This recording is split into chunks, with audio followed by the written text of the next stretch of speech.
ये दादाजान ने छड़ डाला है। एक हुजरा हुआ करता था जो कि खास साहिब सज्जादा के लिए बनाया गया था। यहाँ तक मस्जिद, और ये भी मस्जिद नहीं थी, इतना हिस्से को भी मस्जिद में दिया गया। ये भी ज़ाती ज़मीन दी गई मस्जिद को बड़ा करने के लिए। ये मस्जिद ये लेके ये सबसे पहले बुजुर्ग ये हैं जिन्होंने सबसे पहली उर्दू में सबसे फ़िक़्ह पर सबसे पहली किताब लिखी।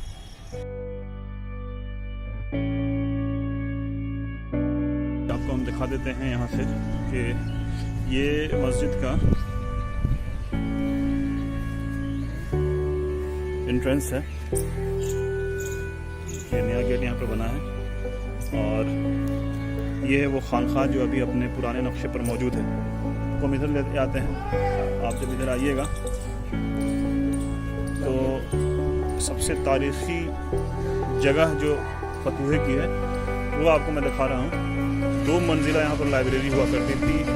ये जो आप देख रहे हैं पुराने किस्म का टूटा फूटा मकान का कुछ हिस्सा, छत जिसकी गिरी है और यहाँ पर पक्का मकान बना हुआ है।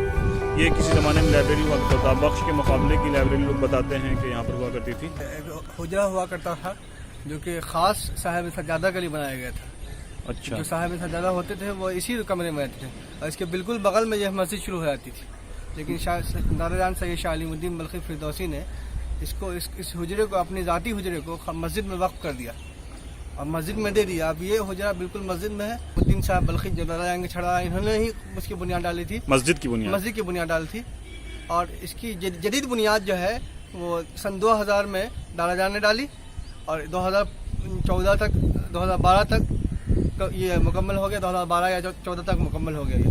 और अब जो है ये उन्हीं की ज़ेर सरपरस्ती जो है ये तमाम मस्जिदें, जब इतनी बड़ी मस्जिद देख रहे हैं। पहले इतनी बड़ी मस्जिद नहीं थी, पहले बहुत छोटी सी मस्जिद थी।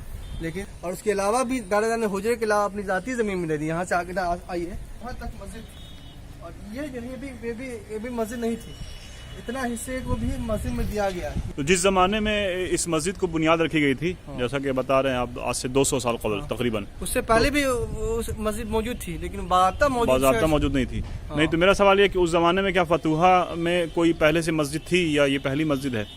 इसकी कोई तारीख? पहले कोई मस्जिद की तारीख तो नहीं मिलती है, लेकिन इसी मस्जिद से पहले इसी जगह पर जो है, यानी ये फतूहा की सबसे पहली मस्जिद कही जा सकती है पहली मस्जिद पूरे इलाके में। जी बिल्कुल। मौलाना हसन रज़ा साहब जो शाह अलीमुद्दीन साहब के दादा रिश्ते में हुआ करते हैं, वो जो है सबसे पहले बुजुर्ग थे। उनका ख़ानदान जो यहाँ फतुहा में आया था। मौज़िन साहब है, ये इनका ये है, ये 15 साल से जो है यहाँ, 25 साल से, सॉरी 25 साल से, माशाल्लाह। 20-25। हम लोग यहाँ से अब कब्रिस्तान की तरफ चलेंगे। हाँ, कब्रिस्तान की तरफ, जहाँ पर और जो दीगर बुजुर्ग हैं इस जगह के और नाना के जो आबा अजदाद हैं जो मदफून हैं वहाँ, उनके बारे में हम लोग और मालूमात हासिल करेंगे। हम लोग अब मस्जिद की सीढ़ी से उतर रहे हैं। आपको ये मस्जिद की सीढ़ी भी हम दिखा देते हैं। ये मस्जिद की सीढ़ी है। कौन सा सफ़र उतरोगे बहुत गिर पड़ रहे हो।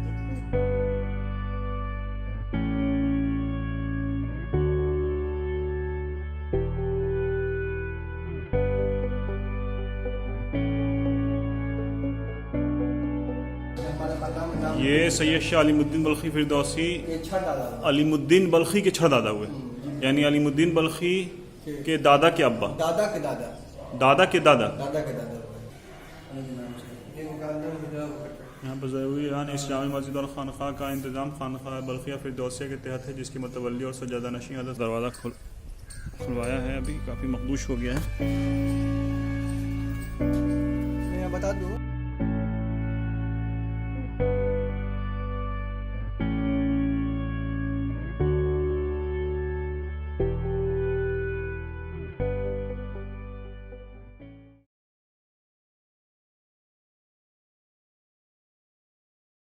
जो है तामीर कर रहे थे और बल्ली जो है छोटी पड़ गई थी। तो उन लोगों ने आए और उन लोगों ने कहा कि बल्लियाँ छोटी पड़ गई। तो उन्होंने कहा, बल्ली के सामने आके कहा कि जंगल में बढ़ेगा, यहाँ ना बढ़ेगी, बढ़।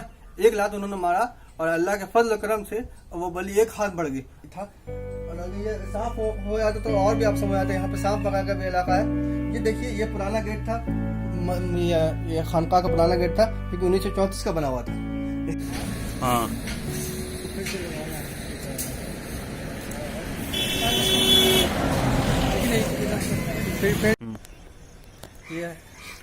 हम लोग जो है ये खानका बल्खिया की कदीम कब्रिस्तान पर हाजिर हैं और बल्खियों ने बड़ी दीन की बड़ी खिदमत की है, दीन को बहुत फैलाया है। यहाँ गैर मुस्लिम हिंदू मुसलमानों की जो है मोहब्बत और खैर साली का ये एक मरकज़ है। यहाँ तमाम लोग आते हैं, तमाम लोग जो है अपनी अपनी अक़ीदत का इजहार करते हैं। ये शाह अलीमुद्दीन बल्खी हैं, ये इनकी का इंतकाल 1287 में हो गया था इंतकाल इनका हिजरी। और ये बहुत बड़े बुजुर्ग हैं अपने ज़माने के। इन्होंने अरब और आजम का सफ़र किया और तबरुकात लाए वहाँ से अरब से, और उलमा अरब ने इनको याद दी और बहुत सारे सलासिल की याद इनसे हासिल हुई है। ये शाह अलीमुद्दीन साहब बल्खी हैं। और ये जो है ग़ुलाम शरफ रहमतुल्लाह अलैह है, ये फतुहा के मुंसिफ जज के मनसब पर फायज थे यहाँ दारुल क़ज़ा, और ये इनका फैसला किया करते थे। इनसे उनकी रिश्तेदारी हुई? अपने भाई है, दोनों भाई सगे? हाँ सगे भाई है। ग़ुलाम शरफ छोटे वाले भाई हैं, इनकी औलाद अभी बाहर कराची रहती है। अमीन अशरफ बल्खी वगैरह सब इन्हीं की औलाद है। ये जो है उनकी अयालियाँ हैं। तो इधर आप आ जाइए, तो इनके बगल में जो मज़ार है ये शाह मोहम्मद तकी बल्खी की रहमतुल्लाह अलैह के। ये सबसे पहले बुजुर्ग ये हैं जिन्होंने सबसे पहली उर्दू में फ़िक़ा पर सबसे पहली किताब लिखी। उर्दू ज़बान में जो है फ़िक़ा पर सबसे पहली किताब लिखने का सेहरा भी बल्खी हज़रात पे आता है। फ़िक़ा हिंदी के नाम से इन्होंने किताब लिखी है जो कि 200 साल पुरानी है। अख्तर रवानी साहब कहते हैं कि अख्तर रवानी के मुताबिक ये सबसे पहली किताब फ़िक़ा पर उर्दू ज़बान पर।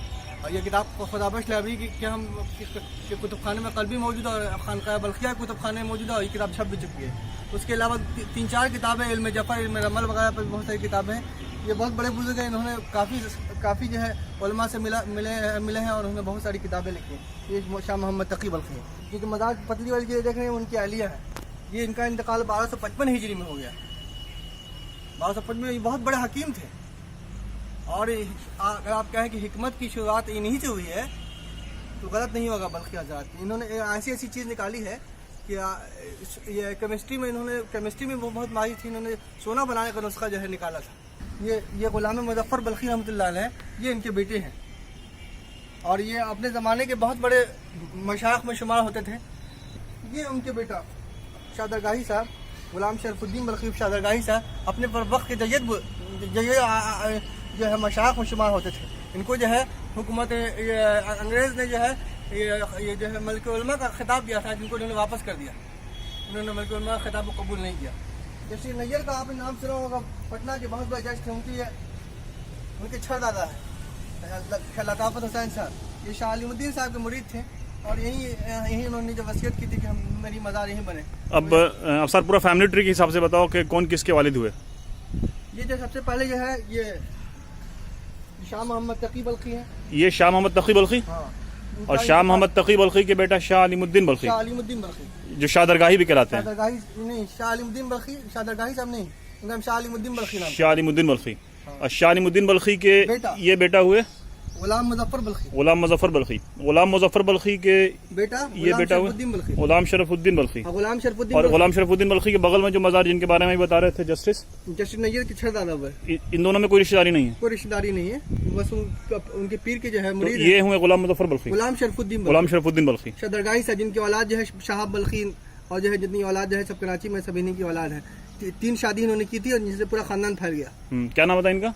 ग़ुलाम शरफुद्दीन बल्खी शाह दरगाही साहब। ग़ुलाम शरफुद्दीन बल्खी यही शाह दरगाही साहब के नाम से मशहूर है, बहुत दबंग इंसान। तो ग़ुलाम शरफुद्दीन बल्खी के फिर बेटा भी हैं? हाँ, फिर जो है शाह तकी हसन बल्खी होगा। अच्छा, ग़ुलाम शरफुद्दीन बल्खी के जो बेटा हुए वो तुम्हारे परदादा हुए? यानी ये तुम्हारे परदादा के अब्बा हुए? हाँ, हमारे परनाना के अब्बा हुए। हाँ, तो शरफुद्दीन बल्खी के बेटा हुए शाह तकी बल्खी, शाह तकी हसन बल्खी जो वहाँ पे पुख्ता मज़ार है। और शाह तकी हसन बल्खी के बेटा हुए शाह अलीमुद्दीन बल्खी, जिनका मज़ार यहाँ पर है। ये 4-5 पुश्त यहाँ पर है। तो अगर डायरेक्ट डिसेंडेंट हम लोग देखें तो फिर से हम लोग चलते हैं। अब हम लोग नीचे से चलते हैं। शाह अलीमुद्दीन बल्खी, उनके वालिद शाह तकी बल्खी, शाह तकी हसन बल्खी, वहाँ से मज़ार शाह तकी हसन बल्खी, शाह मोहम्मद तकी बल्खी। और शाह तकी हसन बल्खी के वालिद हुए ग़ुलाम शरफुद्दीन बल्खी, जो शाह दरगाही कहलाए। और इनके वालिद हुए ग़ुलाम मुज़फ़्फ़र बल्खी। और ग़ुलाम मुज़फ़्फ़र बल्खी के वालिद हुए इधर शाह अलीमुद्दीन बल्खी। और अलीमुद्दीन बल्खी के ये वालिद हुए शाह मोहम्मद तकी बल्खी। शाह मोहम्मद तकी बल्खी के जो वालिद थे ग़ुलाम मुअज़्ज़ बल्खी, उनकी मज़ार जो है पटरी के किनारे जो है छोटी लाइन पर है। जिसको छोटी कौन पटरी के किनारे? कहते हैं, वहाँ है पटरी रेलवे स्टेशन के पास जो फतुहा है, railway station. Fatuha railway station, वहाँ पर हजरत बल्खिया जो है, वहाँ पर काफी दरगाह है, काफी है। वहाँ पर कब्रिस्तान है। हाँ, वहाँ पर पहले बल्खी हजरत वहीं पर आबाद हुए वो थे। मज़ार अभी है सलामत? हाँ, मज़ार सलामत है। वहाँ पहले बल्खी हजरत वहीं आए थे। तो गुलाम मोइज़ बल्खी हुए वो? गुलाम मोइज़ बल्खी। और फिर उनके वालिद? उनके वालिद जो है सब ब्योर में है, फुलवारी अच्छा। शरीफ में, लेकिन उनकी मज़ार का इल्म नहीं है, पता नहीं।